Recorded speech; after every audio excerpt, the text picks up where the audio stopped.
No problem. Very simple question. Lord Ripon's resolution of 1882 has been described as the Magna Carta of local self-government in India.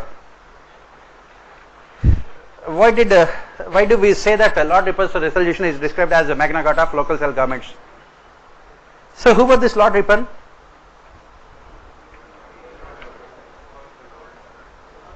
Don't say he was the Viceroy or Governor General. You know, he belonged to liberal school of thought in the United Kingdom. Liberal school of thought. In UK you have two political parties, Conservatives and Labour. He belonged to the liberal school of thought. When Gladstone became the Prime Minister of UK, Gladstone became the Prime Minister of UK in 1880s, he had sent Lord Ripon to India.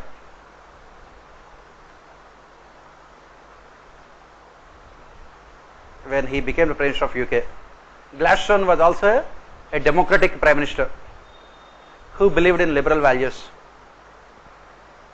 So when Lord Ripon he came to India, what he had seen was all the local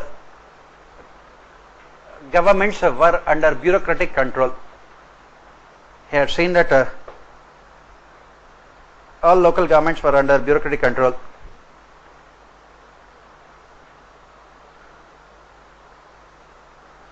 Even the municipalities existed.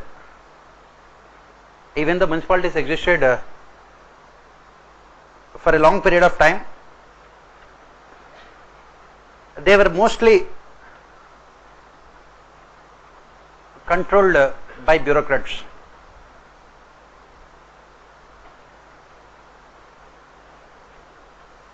The municipal commissioner was nominated by the government.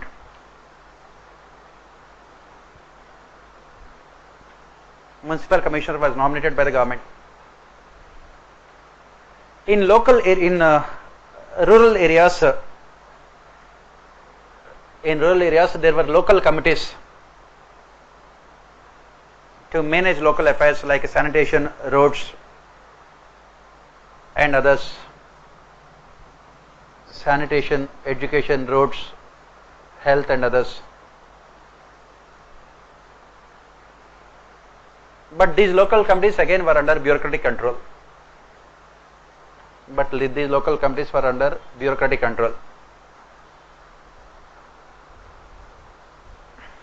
were under bureaucratic control. And what did Lord Ripon do? In 1882, through his resolution,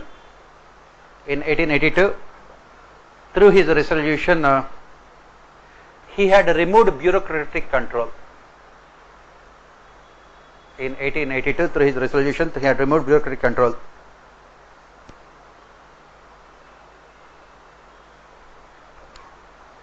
And what did he do? In rural areas, local boards, also known as taluka boards and tehsil boards, local boards, taluka boards and tehsil boards were established. Tehsil boards were established. The members were elected by people then nominated by the government.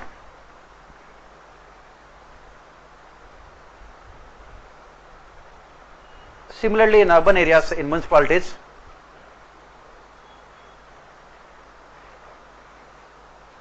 the members were elected rather than nominated.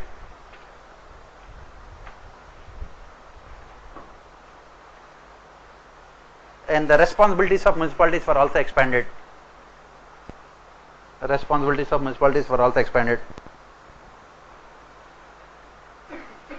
And the chairman of these committees are non-official members. That means they are not bureaucrats.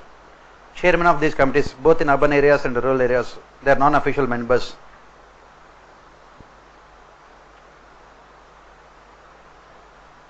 And chairman is non-official members. That means they should not be from government.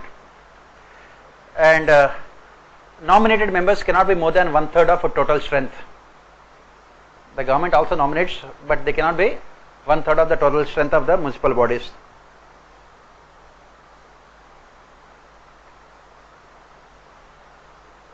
and they were given the management of these local bodies were given the management of health, education, roads and communication.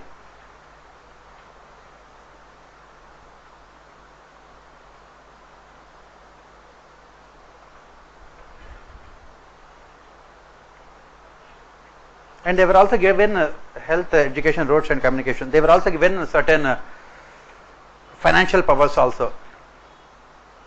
They were also given certain financial powers.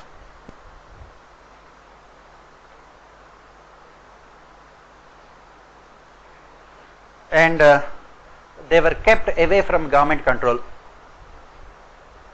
They were kept away from government control.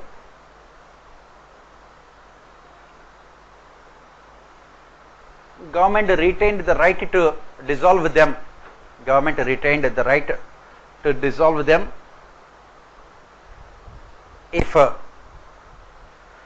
they do not perform their functions.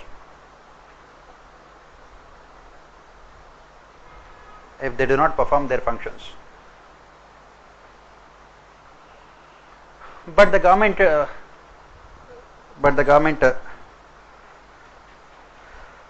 did not interfere in their functioning. Did not interfere in their functioning.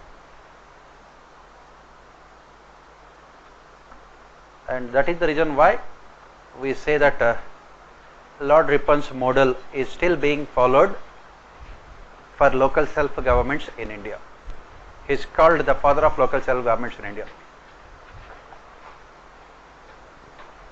Why you have to write here? Pardon?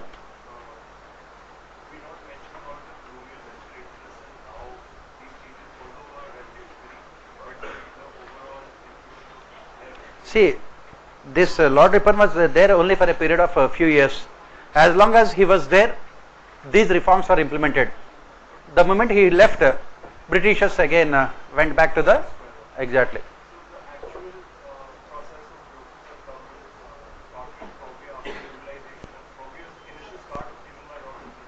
The actual local self-governments, no, in ancient period we don't know. I don't know whether you must be there. I don't know, but no, it was not there. In ancient period, they were different. They were traditional centers of power. What you call Max Weber's example of traditional authority, local self-governments in ancient times. And whereas in the modern times, we don't have that kind of real local self-governments, even after the passage of 73rd, 74th Amendment. But the question is about Lord Ripon's resolution. You agree with the statement? For a change, we agree. Next, more than 100 smart cities. What India needs are 1 lakh smart villages. So why do we need 1 lakh smart villages than 100 smart cities? Basically, the question is about the significance of rural development. Why do we need 1 lakh smart villages more than 100 smart cities? Why? I think this question was asked in yes, in your GS. I think they have asked this question. So why do we need 1 lakh smart villages than 100 smart cities? Why? Yes, still 70% of 67.5% of population lives in rural areas. Still 67.5% of rural population lives in. Next, more than 50% of our population still lives on agriculture for their survival. For more than 50% of population, still agriculture is their main livelihood. Third, after liberalization, rural demand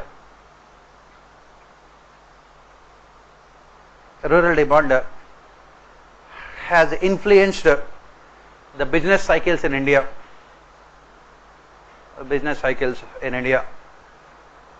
Rural demand. Fourth, problems of urbanization when people are migrating to cities. Problems of urbanization. Next,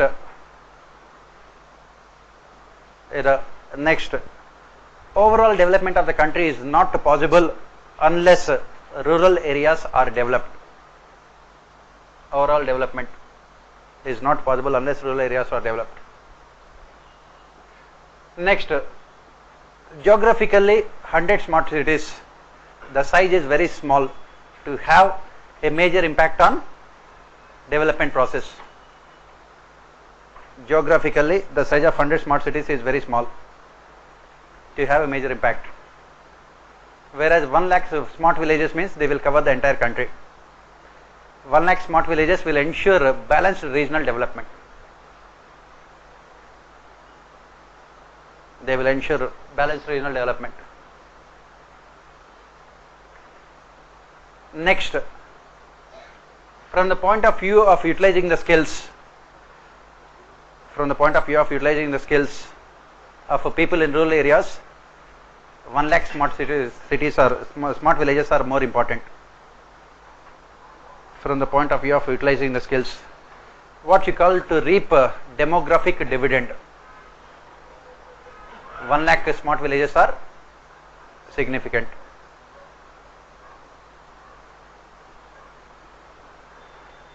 Demographic dividend, 1 lakh smart villages are significant. Next, from the point of view of gender equity also, from the point of view of gender equity, women and development, 1 lakh smart villages are important. So this for all these things we say that we require 1 lakh smart villages than 100 smart cities. At any point of time we prefer 1 lakh smart villages than 100 smart cities. Next,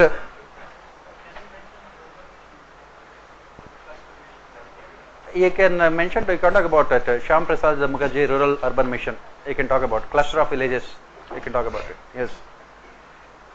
In recent times, many states have been demanding special category status for different regions. Discuss the opinion of the central government in this regard.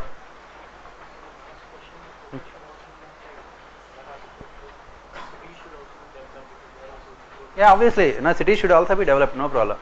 Development of cities and villages is not a 2%